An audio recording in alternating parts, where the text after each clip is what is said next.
श्री शिवाय नमस्तुभ्यम। पहले के अध्याय में हमने जाना कि नारद मुनि ने ब्रह्मा जी से शिव भक्ति के बारे में बहुत कुछ पूछा और बहुत कुछ जाना। उसी को आज की कथा में आगे बढ़ाते हुए हम आज की कथा शुरू करते हैं। नारद जी बोले, ब्रह्मा जी आप धन्य हैं क्योंकि आपने अपनी बुद्धि को शिव चरणों में लगा रखा है। कृपया कर इस आनंदमय विषय का वर्णन सविस्तार पुनः कीजिए। ब्रह्मा जी ने कहा, हे नारद, एक समय की बात है, मैं सब ओर से देवताओं और ऋषियों को बुला कर लाया और क्षीर सागर के तट पर भगवान विष्णु की स्तुति कर उन्हें हमने प्रसन्न किया। भगवान विष्णु प्रसन्न होकर बोले, हे ब्रह्मा जी एवं अन्य देवगणों, आप यहाँ क्यों पधारे हैं? आपके मन में क्या इच्छा है? आप अपनी समस्याएं बताइए, मैं निश्चय ही उन्हें दूर करने का प्रयत्न करूंगा। यह सुनकर ब्रह्मा जी बोले, हे भगवान, दुखों को दूर करने के लिए किसकी सेवा करनी चाहिए? तब भगवान विष्णु ने उनके प्रश्न का उत्तर देते हुए कहा, हे ब्राह्मण, भगवान शिव शंकर ही सब दुखों को दूर करने वाले हैं। सुख की कामना करने वाले मनुष्य को उनकी भक्ति में सदैव लगे रहना चाहिए। उन्हीं में मन लगाए और उन्हीं का चिंतन करे। जो मनुष्य शिव भक्ति में लीन रहता है, जिसके मन में वे विराजमान हैं, वह मनुष्य कभी दुखी नहीं हो सकता। पूर्व जन्म में किए गए पुण्यों एवं शिव भक्ति से ही पुरुषों को सुंदर भवन, आभूषणों से विभूषित स्त्रियां, मन का संतोष, धन संपदा, स्वस्थ शरीर, पुत्र पौत्र, अलौकिक प्रतिष्ठा, स्वर्ग के सुख एवं मोक्ष प्राप्त होता है। जो स्त्री या पुरुष प्रतिदिन भक्तिपूर्वक शिवलिंग की पूजा करता है, उसको हर जगह सफलता प्राप्त होती है। वह पापों के बंधन से छूट जाता है। ब्रह्मा जी एवं अन्य गणों ने भगवान विष्णु के उपदेश को ध्यान पूर्वक सुना। भगवान विष्णु को प्रणाम कर कामनाओं की पूर्ति हेतु उन्होंने शिवलिंग की प्रार्थना की। तब श्री विष्णु ने विश्वकर्मा को बुलाकर कहा, हे विश्वकर्मा, तुम मेरी आज्ञा से देवताओं के लिए शिवलिंगों का निर्माण करो। तब विश्वकर्मा ने मेरी और श्रीहरि की आज्ञा को मानते हुए देवताओं के लिए उनके अनुसार शिवलिंगों का निर्माण कर उन्हें प्रदान किया। मुनिश्रेष्ठ नारद, सभी देवताओं को प्राप्त शिवलिंगों के विषय में सुनो। सभी देवता अपने द्वारा प्राप्त शिवलिंग की पूजा उपासना करते हैं। पद्म पराग मणि का लिंग इंद्र को, सोने का कुबेर को, पुखराज का धर्मराज को, श्याम वर्ण का वरुण को, इंद्रनील मणि का विष्णु को, ब्रह्मा जी हेमलय लिंग को प्राप्त कर उसका भक्ति पूर्वक पूजन करते हैं। इस प्रकार विश्वदेव चांदी के शिवलिंग की और वसुगण पीतल के बने शिवलिंग की भक्ति करते हैं। पीतल का अश्विनी कुमारों को, स्फटिक का लक्ष्मी को, तांबे का आदित्यों को और मोती का शिवलिंग चंद्रमा को प्रदान किया गया। व्रजलिंग ब्राह्मणों के लिए एवं मिट्टी का शिवलिंग ब्राह्मणों की स्त्रियों के लिए, मयासुर चंदन द्वारा बने लिंग का और नागों द्वारा मूंगे के बने शिवलिंग का आदर पूर्वक पूजन किया जाता है। देवी मक्खन के बने शिवलिंग की अर्चना करती है। योगी जन भस्म में शिवलिंग की, यक्षगण दधि से निर्मित शिवलिंग की, छाया देवी आटे की शिवलिंग और ब्रह्मपत्नी रतन में शिवलिंग की पूजा करती है। वाणासुर पार्थिव लिंग की पूजा करता है। भगवान विष्णु ने देवताओं को उनके हित के लिए शिवलिंग के साथ पूजन विधि भी बताई। देवताओं के वचनों को सुनकर मेरे हृदय में हर्ष की अनुभूति हुई। मैंने लोगों का कल्याण करने वाली शिव पूजा की उत्तम विधि बताई। यह शिव भक्ति समस्त अभिष्ट फलों को प्रदान करने वाली है। इस प्रकार शिवलिंगों के विषय में बताकर ब्रह्मा जी ने शिवलिंग व शिव भक्ति की महिमा का वर्णन किया। शिव पूजन भोग और मोक्ष प्रदान करता है। मनुष्य जन्म उच्च कुल में प्राप्त करना अत्यंत दुर्लभ है। इसलिए मनुष्य रूप में जन्म लेकर मनुष्य को शिव भक्ति में लीन रहना चाहिए। शास्त्रों द्वारा बताए गए मार्ग का अनुसरण करते हुए, जाति के नियमों का पालन करते हुए कर्म करें। संपत्ति के अनुसार दान आदि दें। जप तप यज्ञ और ध्यान करें। ध्यान के द्वारा ही परमात्मा का साक्षात्कार होना है। भगवान शंकर अपने भक्तों के लिए सदा उपलब्ध रहते हैं। जब तक ज्ञान की प्राप्ति न हो, तब तक कर्मों से ही आराधना करें। इस संसार में जो वस्तु सत असत रूप में दिखती है अथवा सुनाई देती है, वह परब्रह्म शिव रूप है। तत्व ज्ञान न होने तक देव की मूर्ति का पूजन करें। अपनी जाति के लिए अपनाए गए कर्म का प्रयत्न पूर्वक पालन करें। आराध्य देव का पूजन श्रद्धा पूर्वक करें, क्योंकि पूजन और दान से ही हमारी सभी विघ्न बाधाएं दूर होती हैं। जिस प्रकार मैले कपड़े पर रंग अच्छे से नहीं चढ़ता, परंतु साफ कपड़े पर अच्छी तरह से चढ़ जाता है, उसी प्रकार देवताओं की पूजा अर्चना से मनुष्य का शरीर पूर्णतः निर्मल हो जाता है। उस पर ज्ञान का रंग चढ़ता है और वह भेदभाव आदि बंधनों से छूट जाता है। बंधनों से छूटने पर उसके सभी दुख दर्द समाप्त हो जाते हैं और मोह माया से मुक्त मनुष्य शिव पद प्राप्त कर लेता है। मनुष्य जब तक गृहस्थ आश्रम में रहे तब तक सभी देवताओं में श्रेष्ठ भगवान शंकर की मूर्ति का प्रेम पूर्वक पूजन करे। भगवान शंकर ही सभी देवों के मूल हैं। उनकी पूजा से बढ़कर कुछ भी नहीं है। जिस प्रकार वृक्ष की जड़ में पानी से सींचने पर जड़ एवं शाखाएं सभी तृप्त हो जाती हैं, उसी प्रकार भगवान शिव की भक्ति है। अतः मनोवांछित फलों की प्राप्ति के लिए शिव जी की पूजा करनी चाहिए। अभीष्ट फलों की प्राप्ति तथा सिद्धि के लिए समस्त प्राणियों को सदैव लोक कल्याणकारी भगवान शिव का पूजन करना चाहिए। इसके बाद पुनः ब्रह्मा जी नारद जी से कहते हैं, हे नारद, अब मैं शिव पूजन की सर्वोत्तम विधि बताता हूँ। यह विधि समस्त अभीष्ट सुखों को प्रदान करने वाली है। उपासक ब्रह्म मुहूर्त में उठकर जगदम्बा पार्वती और भगवान शिव का स्मरण करे। दोनों हाथ जोड़कर उनके सामने सिर झुकाकर भक्ति पूर्वक प्रार्थना करे। हे देवेश उठिए, हे त्रिलोकीनाथ उठिए, मेरे हृदय में निवास करने वाले देव उठिए और पूरे ब्रह्मांड का मंगल करिए। हे प्रभु, मैं धर्म और अधर्म को नहीं जानता हूँ, आपकी प्रेरणा से ही मैं कार्य करता हूँ। फिर गुरु चरणों का ध्यान करते हुए कमरे से निकलकर शौच आदि से निवृत्त हों। मिट्टी और जल से देह को शुद्ध करें। दोनों हाथों और पैरों को धोकर दातुन करें तथा 16 बार जल की अंजलियों से मुंह को धोएं। यह कार्य सूर्योदय से पूर्व ही कर लेना चाहिए। देवताओं और ऋषियों षष्ठी, प्रतिपदा, अमावस्या, नवमी और रविवार के दिन दातुन न करें। नदी अथवा घर में समय से स्नान करें। मनुष्य को देश और काल के विरुद्ध स्नान नहीं करना चाहिए। रविवार, श्राद्ध, संक्रांति, ग्रहण, महादान और उपवास वाले दिन गर्म जल से स्नान न करें। क्रम से वारों को देखकर ही तेल लगाएं। जो मनुष्य नियमपूर्वक रोज तेल लगाता है, उसके लिए तेल लगाना किसी भी दिन दूषित नहीं है। सरसों के तेल को ग्रहण के दिन प्रयोग न करें। इसके उपरांत स्नान पूर्व या उत्तर की ओर मुख करके करें। स्नान के उपरांत स्वच्छ अर्थात धुले हुए वस्त्र को धारण करें। दूसरों के पहने हुए अथवा रात में सोते समय पहने वस्त्रों को बिना धुले धारण न करें। स्नान के बाद पितरों एवं देवताओं को प्रसन्न करने हेतु तर्पण करें। उसके बाद धुले हुए वस्त्र धारण करें और आचमन करें। पूजा हेतु स्थान को गोबर आदि से लीप कर शुद्ध करें।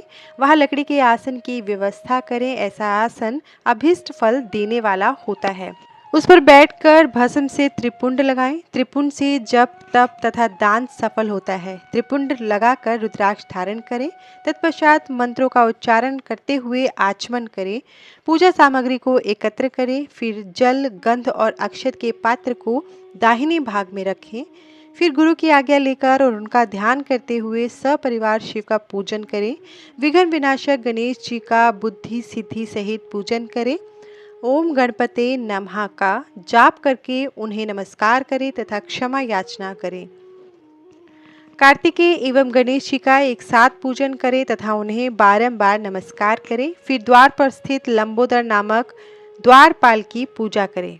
तत्पश्चात भगवती देवी की पूजा करें। चंदन, कुमकुम, धूप, दीप और नैवेद्य से शिव जी का पूजन करें। प्रेम पूर्वक नमस्कार करें। अपने घर में मिट्टी, सोना, चांदी, धातु या अन्य किसी वस्तु की भी प्रतिमा बनाएं। शिव प्रतिमा बनाएं। भक्ति पूर्वक शिव जी की पूजा कर उन्हें नमस्कार करें। मिट्टी का शिवलिंग बनाकर विधि पूर्वक उसकी स्थापना करें तथा उसकी प्राण प्रतिष्ठा करें। घर में भी मंत्रोच्चारण करते हुए पूजा करनी चाहिए। पूजा उत्तर की ओर मुख करके करनी चाहिए। आसन पर बैठकर गुरु को नमस्कार करें। अर्घ्य पात्र से शिवलिंग पर जल चढ़ाएं। शांत मन से पूर्व श्रद्धावनत होकर महादेव जी का आवाहन इस प्रकार करें। जो कैलाश की शिखर पर निवास करते हैं और पार्वती देवी के पति हैं, जिनके स्वरूप का वर्णन शास्त्रों में है, जो समस्त देवताओं के लिए पूजित हैं, जिनके 5 मुख 10 हाथ और प्रत्येक मुख में 3-3 नेत्र हैं, जो सिर पर चंद्रमा का मुकुट और जटा धारण किए हुए हैं, जिनका रंग कपूर के समान है, जो बाघ की खाल पहनते हैं, जिनके गले में वासुकी नाग लिपटा है, जो सभी मनुष्यों को शरण देते हैं तथा सभी भक्त जन जिनकी जय जयकार करते हैं, जिनका सभी वेद और शास्त्रों में गुणगान किया गया है, ब्रह्मा विष्णु जिनकी स्तुति करते हैं, जो परम आनंद देने वाला तथा भक्त वत्सल है, ऐसे देवों के देव महादेव भगवान शिव जी का मैं आवाहन करता हूँ। इस प्रकार आवाहन करने के पश्चात उनका आसन स्थापित करें। आसन के बाद शिव जी को पाद्य और अर्घ्य दें। पंचामृत के द्रव्यों द्वारा शिवलिंग को स्नान कराएं तथा मंत्रों सहित द्रव्य अर्पित करें। स्नान के पश्चात सुगंधित चंदन का लेप करें तथा सुगंधित जलधारा से उनका अभिषेक करें। फिर आचमन कर जल दें और वस्त्र अर्पित करें। मंत्रों द्वारा भगवान शिव को तिल, जौ, गेहूँ, मूंग और उड़द अर्पित करें। पुष्प चढ़ाएं। शिव जी के प्रत्येक मुख पर कमल, शतपत्र, शंख पुष्प, कुश पुष्प, धतूरा, मंदार, द्रोण पुष्प, तुलसी दल तथा बेलपत्र चढ़ाकर पराभक्ति से महेश्वर की विशेष पूजा करें। बेलपत्र समर्पित करने से शिव जी की पूजा सफल होती है। तत्पश्चात सुगंधित चूर्ण तथा सुवासित तेल बड़े हर्ष के साथ भगवान शिव को अर्पित करें। गुगलू और अगुरु की धूप दें। घी का दीपक जलाएं। प्रभु शंकर, आपको हम नमस्कार करते हैं। आप अर्घ्य को स्वीकार करके मुझे रूप दीजिए, यश दीजिए और भोग व मोक्ष रूपी फल प्रदान कीजिए। यह कहकर अर्घ्य अर्पित करें। नैवेद्य व तांबूल अर्पित करें। 5 बत्ती की आरती करें। 4 बार पैरों में, 2 बार नाभि के सामने, 1 बार मुख के सामने तथा संपूर्ण शरीर में 7 बार आरती दिखाएं। तत्पश्चात शिव जी की परिक्रमा करें। हे प्रभु शिव शंकर, मैंने अज्ञान से अथवा जानबूझकर जो पूजन किया है वह आपकी कृपा से सफल हो। हे भगवान, मेरे प्राण आप में लगे हैं। मेरा मन सदा आपका ही चिंतन करता है। हे गौरीनाथ, भूतनाथ, आप मुझ पर प्रसन्न होइए। प्रभु, जिनके पैर लड़खड़ाते हैं उनका आप ही एकमात्र सहारा है। जिन्होंने कोई भी अपराध किया है उनके लिए आप ही शरणदाता हैं। यह प्रार्थना करके पुष्पांजलि अर्पित करें तथा पुनः भगवान शिव को नमस्कार करें। देवेश्वर प्रभु, अब आप परिवार सहित अपने स्थान को पधारें तथा जब पूजा का समय हो तो पुनः पधारें। इस प्रकार भगवान शंकर की प्रार्थना करते हुए उनका विसर्जन करें और जल को अपने हृदय में लगाकर मस्तक पर लगाएं। हे महर्षियों, इस प्रकार मैंने आपको शिव पूजन की सर्वोत्तम विधि बता दी है, जो भोग और मोक्ष प्रदान करने वाली है। ऋषिगण बोले, हे ब्रह्मा जी, आप सर्वश्रेष्ठ हैं। आपने हम पर कृपा कर शिव पूजन की सर्वोत्तम विधि का वर्णन हमसे किया, जिसे सुनकर हम कृतार्थ हो गए। इसके बाद ऋषियों ने सूत जी से फिर कहा, हे महाभाग, अब आप यह बताइए कि भगवान शिव जी की किन किन फूलों से पूजा करनी चाहिए। विभिन्न फूलों से पूजा करने पर क्या क्या फल प्राप्त होते हैं। सूत जी बोले, हे ऋषियों, यही प्रश्न नारद जी ने ब्रह्मा जी से किया था। ब्रह्मा जी ने उन्हें पुष्पों द्वारा शिव जी की पूजा का महात्म्य बताया। ब्रह्मा जी ने इस प्रकार नारद से कहा, हे नारद, लक्ष्मी अर्थात धन की कामना करने वाले मनुष्य को कमल के फूल, बेलपत्र, शतपत्र और शंख पुष्प से भगवान शिव का पूजन करना चाहिए। 1,00,000 पुष्पों द्वारा भगवान शिव की पूजा होने पर सभी पापों का नाश हो जाता है और लक्ष्मी की प्राप्ति होती है। 1,00,000 फूलों से शिव जी का पूजन करने से मनुष्य को संपूर्ण अभीष्ट फलों की प्राप्ति होती है। जिसके मन में कोई कामना न हो वह उपासक इस पूजन से शिव स्वरूप हो जाता है। मृत्युंजय मंत्र के 5,00,000 जाप होने पर महादेव के स्वरूप के दर्शन हो जाते हैं। 1,00,000 जाप से शरीर की शुद्धि होती है। दूसरे लाख के जाप से पहले जन्म की बातें याद आ जाती हैं। तीसरे लाख के जाप से पूर्ण होने पर इच्छा की गई संपूर्ण वस्तुओं की प्राप्ति हो जाती है। चौथे लाख जाप पूर्ण होने पर भगवान शिव सपनों में दर्शन देते हैं। 5वां लाख जाप पूरा होने पर वे प्रत्यक्ष दर्शन देते हैं। मृत्युंजय मंत्र से 10 लाख जाप करने से संपूर्ण फलों की सिद्धि होती है। मोक्ष की कामना करने वाले मनुष्य को 1 लाख दुर्वा से शिव पूजन करना चाहिए। आयु वृद्धि की इच्छा रखने वाले मनुष्य को 1 लाख दुर्वाओं द्वारा पूजन करना चाहिए। पुत्र प्राप्ति की इच्छा रखने वाले मनुष्य को 1 लाख धतूरे के फूलों से पूजन करना चाहिए। पूजन में लाल डंठल वाले धतूरे को शुभदायक माना जाता है। यश प्राप्ति के लिए 1 लाख अगस्त्य के फूलों से पूजा करनी चाहिए। तुलसी दल द्वारा शिव जी की पूजा करने से भोग और मोक्ष की प्राप्ति होती है। जवा कुसुम के 1 लाख फूलों से पूजा करने पर शत्रुओं की मृत्यु होती है। 1 लाख करवीर के फूलों से शिव पूजन करने पर समस्त रोगों का नाश हो जाता है। दोपहरिया के फूलों से पूजन करने से आभूषण व चमेली के फूलों से पूजन करने पर वाहन की प्राप्ति होती है। अलसी के फूलों से शिव पूजन करने से विष्णु जी भी प्रसन्न होते हैं। बेलों के फूलों से अर्घ्य देने पर अच्छे जीवन साथी की प्राप्ति होती है। जूही के फूलों से पूजन करने पर घर में धन संपदा का वास होता है तथा अन्न के भंडार भर जाते हैं। कनेर के फूलों से पूजा करने पर वस्त्रों की प्राप्ति होती है। सेदुआरी और शेफालिका के फूलों से पूजन करने पर मन निर्मल हो जाता है। हार श्रृंगार के फूलों से पूजन करने पर सुख संपत्ति की वृद्धि होती है। राई के 1 लाख फूलों से पूजन करने पर शत्रु मृत्यु को प्राप्त होती है। चंपा और केवड़े के फूलों से शिव पूजन नहीं करना चाहिए। ये दोनों ही फूल महादेव के पूजन के लिए अयोग्य होते हैं। इसके अलावा सभी फूलों का पूजा में उपयोग किया जा सकता है। महादेव जी पर चावल चढ़ाने से लक्ष्मी की प्राप्ति होती है। ये चावल अखंडित होने चाहिए। उन्हें विधि पूर्वक अर्पित करें। रुद्र प्रधान मंत्र से पूजन करते हुए शिवलिंग पर वस्त्र अर्पित करें। गंध पुष्प और श्रीफल चढ़ाकर धूप दीप से पूजन करने से पूजा का पूरा फल प्राप्त होता है। उसी प्रांगण में 12 ब्राह्मणों को भोजन कराएं। इससे सांगोपांग पूजा संपन्न होती है। 1 लाख तिलों से शिव जी का पूजन करने पर समस्त दुखों और कलेशों का नाश होता है। जौ के दाने चढ़ाने पर स्वर्गीय सुख की प्राप्ति होती है। गेहूं के बने भोजन से 1 लाख बार शिव पूजन करने से संतान की प्राप्ति होती है। मूंग से पूजन करने पर उपासक को धर्म अर्थ काम भोग की प्राप्ति होती है तथा वह पूजा समस्त सुखों को देने वाली होती है। उपासक को निष्काम होकर मोक्ष की प्राप्ति के लिए भगवान शिव की पूजा करनी चाहिए। भक्ति भाव से विधि पूर्वक शिव की पूजा करके जलधारा समर्पित करनी चाहिए। शतरुद्रीय मंत्र से 11 रुद्र जप, सूक्त, षडंग, महामृत्युंजय और महागायत्री मंत्र में नमः लगाकर नामों से अथवा प्रणव ओम मंत्र द्वारा शास्त्रोक्त मंत्र से जलधारा शिवलिंग पर चढ़ाएं। धारा पूजन से संतान की प्राप्ति होती है। सुख और संतान की वृद्धि के लिए जलधारा का पूजन उत्तम होता है। उपासक को भस्म धारण करके प्रेम पूर्वक शुभ एवं दिव्य द्रव्यों द्वारा शिव पूजन कर उनके सहस्त्र नामों का जाप करते हुए शिवलिंग पर घी की धारा चढ़ानी चाहिए।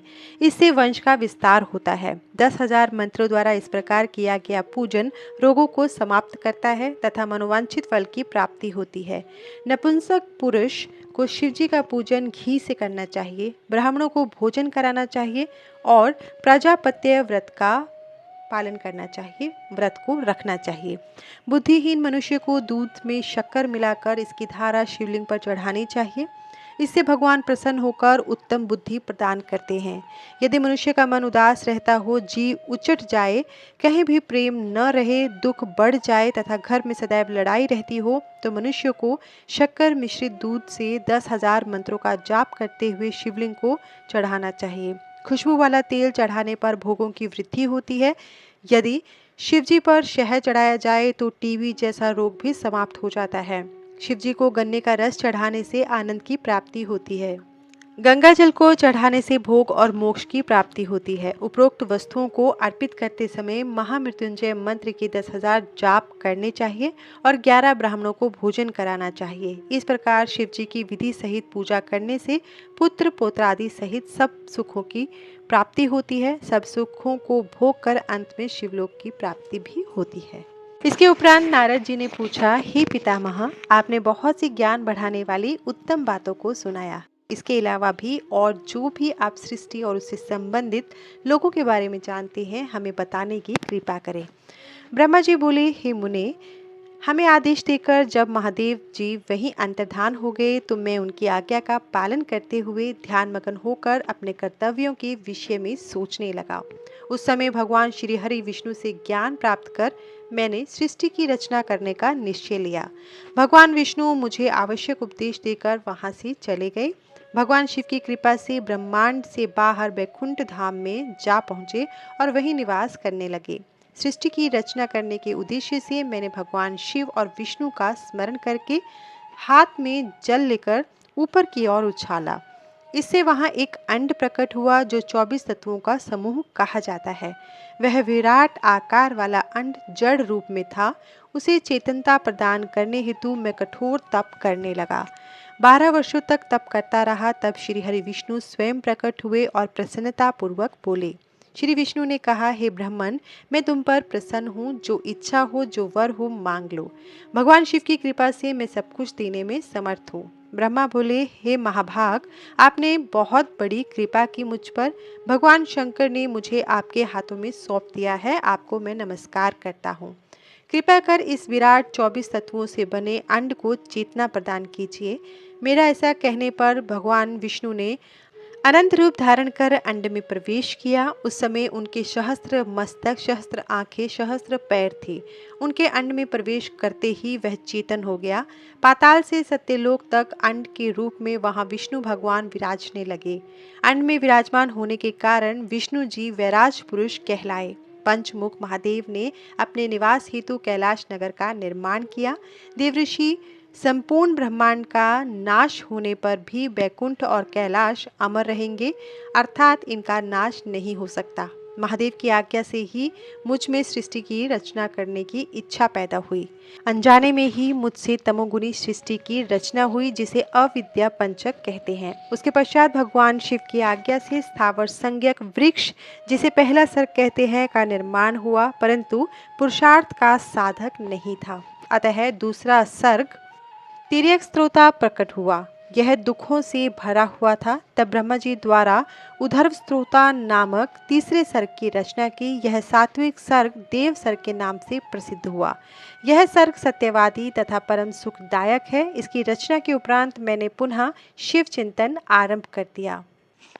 तब एक रजोगुणी सृष्टि का आरंभ हुआ जो अर्वाक स्त्रोता नाम से विख्यात हुआ। इसके बाद मैंने 5 विकृत सृष्टि और 3 प्राकृत सर्गों को जन्म दिया।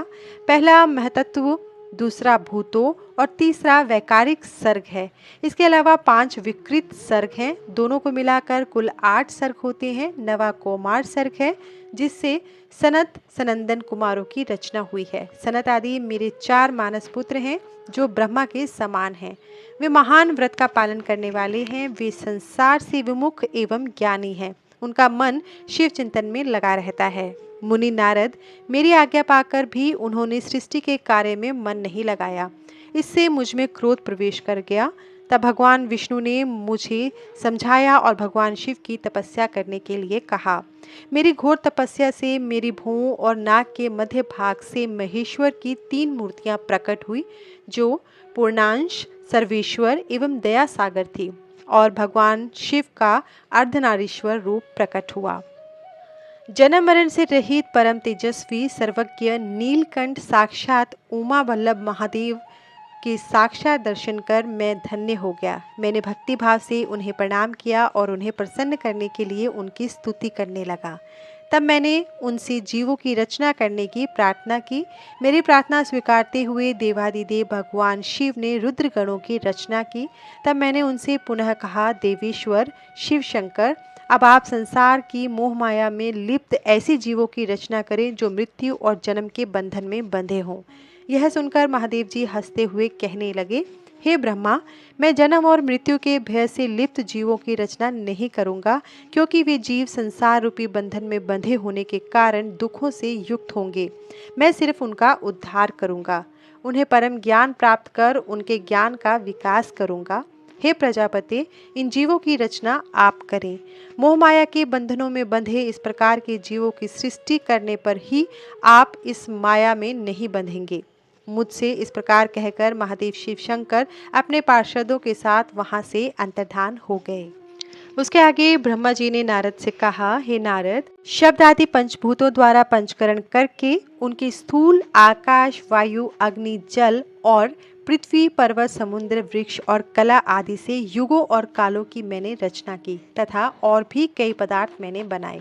उत्पत्ति और विनाश वाले पदार्थों का भी मैंने निर्माण किया, परंतु जब इससे मुझे संतोष नहीं हुआ तो मैंने माँ अम्बा सहित भगवान शिव का ध्यान करके सृष्टि के अन्य पदार्थों की रचना की और अपने नेत्रों से मरीच को, हृदय से भृगु को, सिर से अंगिरा को, कान से मुनिश्रेष्ठ पुलह को, उदान से पुलस्त्य को, समान से वशिष्ठ को, अपान से कृतु को, दोनों कानों से अत्रि को, प्राण से दक्ष को और गोद से तुमको, छाया से करदम मुनि को उत्पन्न किया। सब साधनों के साधन धर्म को भी मैंने अपने संकल्प से प्रकट किया। मुनिश्रेष्ठ, इस तरह साधकों की रचना करके महादेव जी की कृपा से मैंने अपने को कृतार्थ माना। मेरे संकल्प से उत्पन्न धर्म मेरी आज्ञा से मानव का रूप धारण कर साधन में लग गए। इसके उपरांत मैंने अपने शरीर के विभिन्न अंगों से देवता व असुरों के रूप में अनेक पुत्रों की रचना करके उन्हें विभिन्न शरीर प्रदान किए। तत्पश्चात भगवान शिव की प्रेरणा से मैं अपने शरीर को दो भागों में विभक्त कर दो रूपों वाला हो गया। मैं आधे शरीर से पुरुष व आधे से नारी हो गया। पुरुष स्वयंभुव मनु नाम से प्रसिद्ध हुए एवं उच्च कोटि के साधक कहलाए।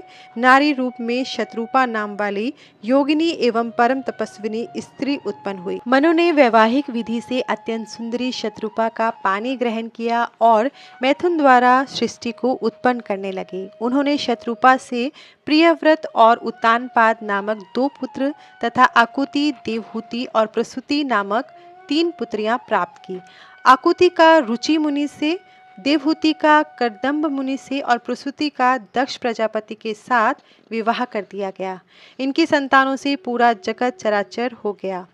रुचि और आकुति के विवाहिक संबंध से यज्ञ और दक्षिणा नामक स्त्री पुरुष का जोड़ा उत्पन्न हुआ। यज्ञ की दक्षिणा से 12 पुत्र हुए। मुने करदम्ब और देवहूति के संबंध से बहुत सी पुत्रियां पैदा हुई। दक्ष और प्रसूति से 24 कन्याएं हुई। दक्ष ने 13 कन्याओं का विवाह धर्म से कर दिया। ये 13 कन्याएं श्रद्धा, लक्ष्मी, धृति, तुष्टि, पुष्टि, मेधा, क्रिया, बुद्धि, लज्जा, वसु, शांति, सिद्धि और कीर्ति हैं। अन्य 11 कन्याओं ख्याति, सती, संभूति, स्मृति, प्रीति, क्षमा, संतति, अनुसूया, ऊर्जा, स्वाहा और स्वधा का विवाह भृगु, शिव, मरीचि, अंगिरा, पुलस्त्य, पुलह, क्रतु, अत्रि, वशिष्ठ, अग्नि और पितर नामक मुनियों से संपन्न हुआ। इनकी संतानों से पूरा त्रिलोक भर गया। अंबिकापति महादेव जी की आज्ञा से बहुत से प्राणी श्रेष्ठ मुनियों के रूप में उत्पन्न हुए। कल्प भेद से दक्ष की 60 कन्याएं हुई। उनमें से 10 कन्याओं का विवाह धर्म से, 27 कन्याएं चंद्रमा से, 13 कन्याओं का विवाह कश्यप ऋषि से संपन्न हुआ। नारद, उन्होंने 4 कन्याएं अरिष्टनेमि को ब्याह दी। भृगु, अंगिरा और कुशाश्व से 2-2 कन्याओं का विवाह किया गया। कश्यप ऋषि की संतानों से संपूर्ण त्रिलोक आलोकित है। देवता, ऋषि, दैत्य, वृक्ष, पक्षी, पर्वत तथा लताएं आदि कश्यप पत्नियों से पैदा हुए। इस तरह भगवान शंकर की आज्ञा से ब्रह्मा जी ने पूरी सृष्टि की रचना की। सर्वव्यापी शिव जी द्वारा तपस्या के लिए प्रकट देवी, जिन्हें रुद्रदेव ने त्रिशूल के अग्रभाग पर रखकर उनकी रक्षा की, वे सती देवी ही दक्ष से प्रकट हुई। उन्होंने भक्तों का उद्धार करने के लिए अनेक लीलाएं की। इस प्रकार देवी शिवा सती के रूप में भगवान शंकर की अर्धांगिनी बनी, परंतु अपने पिता के यज्ञ में अपने पति का अपमान देकर उन्होंने अपने शरीर को यज्ञ की अग्नि से भस्म कर दिया। देवताओं की प्रार्थना पर ही वे मां सती पार्वती के रूप में प्रकट हुई और कठिन तपस्या करके उन्होंने पुनः भगवान भोलेनाथ को प्राप्त किया। वे संसार में कालिका, चंडिका, भद्रा, चामुंडा, विजया, जया, जयंती, भद्रकाली, दुर्गा, भगवती, कामाख्या, कामदा, अम्बा, मृडानी और सर्वमंगला आदि नामों से पूजी जाती हैं। देवी के ये नाम भोग और मोक्ष देने वाले हैं। नारद मुनि, इस प्रकार मैंने तुम्हें सृष्टि की उत्पत्ति की कथा सुनाई है। पूरा ब्रह्मांड भगवान शिव की आज्ञा से मैंने इस प्रकार रचा। ब्रह्मा, विष्णु और रुद्र आदि 3 देवता उन्हीं महादेव के अंश हैं। भगवान शिव निर्गुण और सगुण हैं। वे शिवलोक में शिवा के साथ निवास करते हैं। इसी के साथ आज का अध्याय समाप्त होता है। कल के अध्याय में हम जानेंगे नारद जी ने फिर ब्रह्मा जी से प्रश्न किया कि भगवान शंकर कैलाश पर कब गए और कुबेर से उनकी मित्रता कैसे हुई, शिव जी ने कैलाश पर क्या किया, और भी बहुत कुछ हम जानेंगे कल की अध्याय में। तब तक के लिए धन्यवाद।